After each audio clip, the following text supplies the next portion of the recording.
Ready.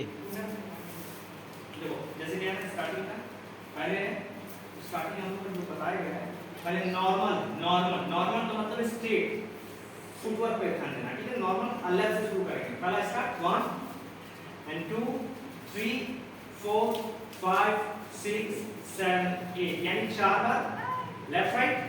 ठीक है, इसको नॉर्मल सेम नॉर्मल चारों साइड में करना है। और फ्रंट में 1 2 3 4 बैक 1 2 3 4 अब बाउंस जाएगा। ठीक है ना, बाउंस अब नॉर्मल बैक करेंगे ना।